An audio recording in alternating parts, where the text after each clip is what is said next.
Ils continuèrent jusqu'à pénétrer dans l'épaisse brume et une vaste étendue d'arbres aux racines profondément enracinées dans la roche les domina. Leurs feuilles luisaient et leurs brindilles resplendissaient d'un éclat intense. La route, tournant maintenant vers le sud, descendait en pente rapide vers le vallon, et une source profonde, d'une clarté semblable à celle du plus resplendissant des cristaux, éveilla leurs yeux noyés par tant de beauté. L'eau, fraîche et scintillante, gargouillait dans son lit de roches escarpées, paisiblement et silencieusement. Ils cheminèrent ensuite vers un autre ruisseau, qui faisait la jonction entre les eaux tourbillonnantes. Autour de ces deux rivières s'élevaient de hauts chênes aux ramures emmêlées, puis, en contrebas, lorgnaient les frondaisons mélancoliques d'un bosquet. Accroupis à leur monture pour ne point susciter l'attention, les Vargates admirèrent les linéaments de cette majestueuse forêt avec autant de respect que d'inquiétude. Les ténèbres tentaculaires de Philus leur parurent bien éloignées, leur cœur apaisé par la remarquable tranquillité des lieux, ils respirèrent une bonne bouffée d'air frais aux senteurs automnales.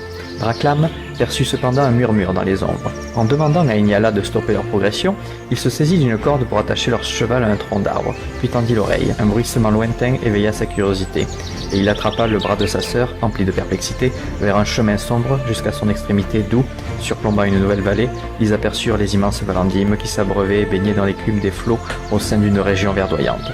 Ils faisaient dans les 10 mètres de haut, et leurs 8 pattes fines soutenaient leurs longs bustes recouverts de motifs bleutés et grisâtres, en partie cachés par leurs larges mandibules qui partaient de leurs mâchoires. Il leur apparut qu'il était tout juste possible de discerner leurs petits yeux qui luisaient à la lumière du soleil. Cette vision enchanta Inyala, qui s'interrogea sur ces magnifiques créatures.